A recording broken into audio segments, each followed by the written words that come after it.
আচ্ছা বলুন তো, আপনি একজন অ্যাস্ট্রোলজারকে চেনেন, খুব ভালোভাবে চেনেন, তাকে ফলো করেন।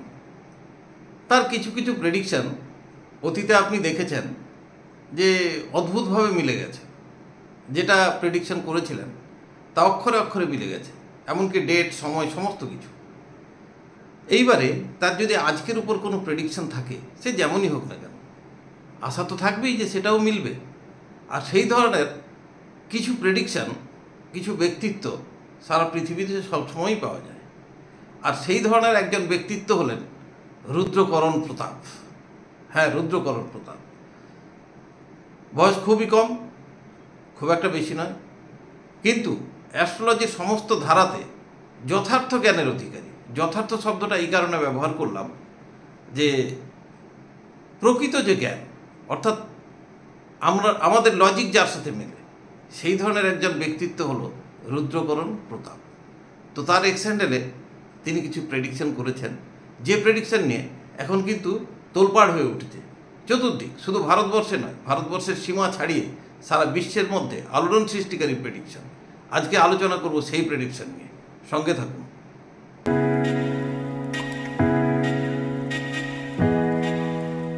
নমস্কার, আমি বিশ্বজিৎ, আর আপনারা দেখছেন অ্যাস্ট্রোদিশা।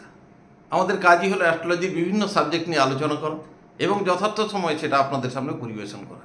আজকের বিষয় কিন্তু বললাম, ফার্স্টেই বলেছি, রুদ্রকরণ প্রতাপ। সেই ব্যক্তিত্ব খুব অল্প বয়স, কিন্তু অ্যাস্ট্রোলজির সমস্ত শাখায় যার বিচরণ খুব সাবলীলভাবে তিনি বলতে পারেন। তন্ত্রমন্ত্র থেকে সমস্ত কিছু যার করায়ত্ত। এক্স হ্যান্ডেলে তিনি যে লেখা দিয়েছেন সেটা কিন্তু মারাত্মক। সেই মারাত্মকে যে প্রেডিকশনটা, তাতে যাওয়ার আগে তার কিছু অতীত প্রেডিকশন সম্পর্কে বলেন।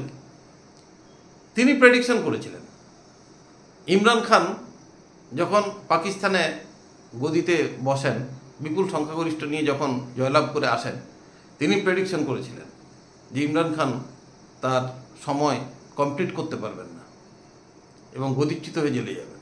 এটা তার প্রেডিকশন ছিল এবং মিলেছে, আপনারা দেখেছেন। রাশিয়া ইউক্রেনের মধ্যে যে যুদ্ধ, সেই যুদ্ধও তার প্রেডিকশনের মধ্যেই ছিল এবং সেটাও আজ আমরা দেখতে পেয়েছি যথার্থ সময়েই হয়েছে। অরবিন্দ কেজরিওয়াল, দিল্লির মুখ্যমন্ত্রী, ইনার সম্পর্কেও উনি বলেছিলেন যে 2024-এর মার্চ মাসে একটা বড় ধাক্কা খেতে চলেছেন কেজরিওয়াল।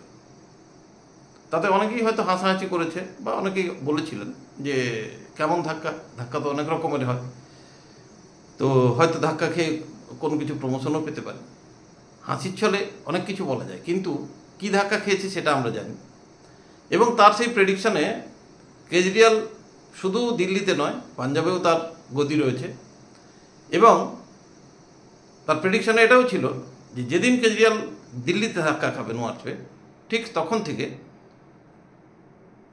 পাঞ্জাবের অবস্থাও ধীরে ধীরে ডেটোরেট করতে শুরু করবে, অর্থাৎ পাঞ্জাবও তার হাত থেকে যাওয়ার মতো পরিস্থিতি তৈরি করবে।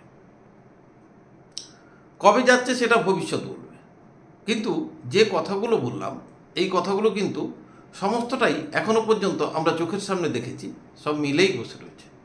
তাহলে ভবিষ্যৎ কি প্রেডিকশন করেছেন, যেটা নিয়ে আমরা আজকে আলোচনা করছি, তার সবচেয়ে ভবিষ্যৎ প্রেডিকশন হলো এবারের লোকসভা ইলেকশন এবং তার পরবর্তী যে সময়টা, অর্থাৎ 2025, এর মধ্যে ভারত এবং ভারতের প্রধানমন্ত্রী সম্পর্কে দু একটি প্রেডিকশন তিনি করেছেন, আর সেটাতেই মারাত্মকতা লুকিয়ে রয়েছে।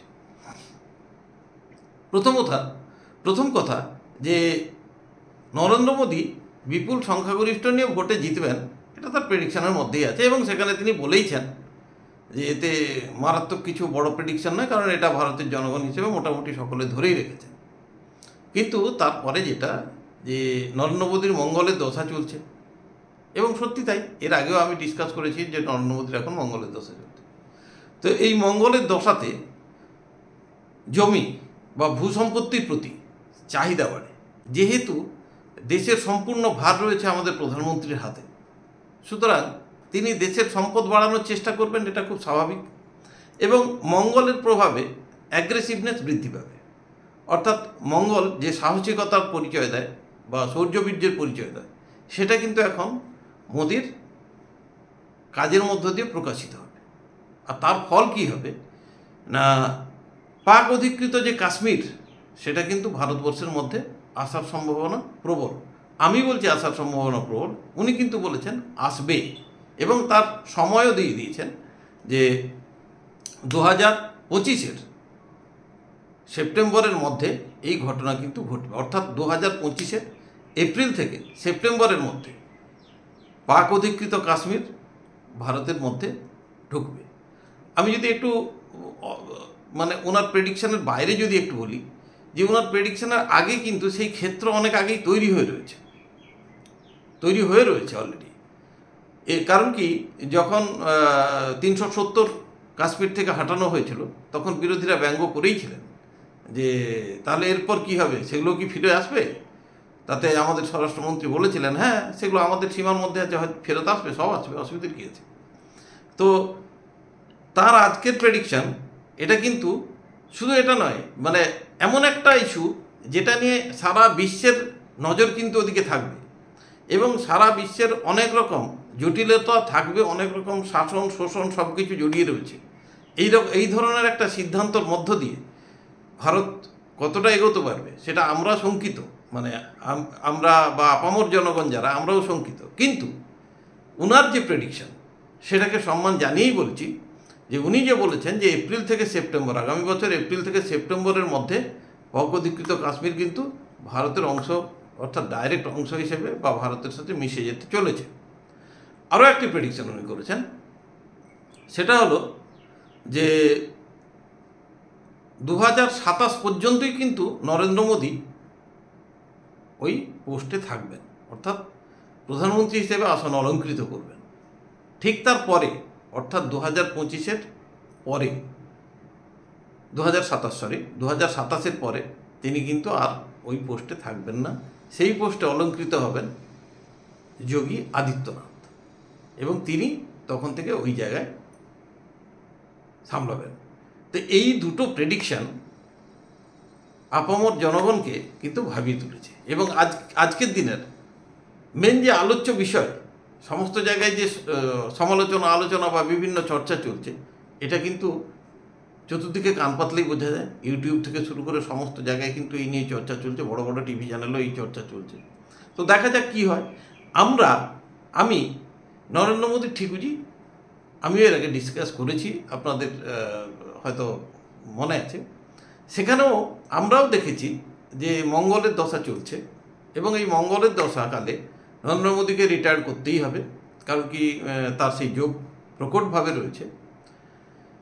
শুধু তাই নয়, মঙ্গলের দশা ইনিও বলছেন, অর্থাৎ দশা তো আর চেঞ্জ হয় না, তো সেই সুবাদে তিনি যা যা প্রেডিকশন করছেন এটা আমরা অ্যাস্ট্রোনবিস হিসেবে, অর্থাৎ অ্যাস্ট্রোলজির নবিস হিসেবে আমরা ওনাকে 100% নয় 1000% সমর্থন জানাচ্ছি এবং এটা যে হতে চলেছে এটা আমরাও সমর্থন করি।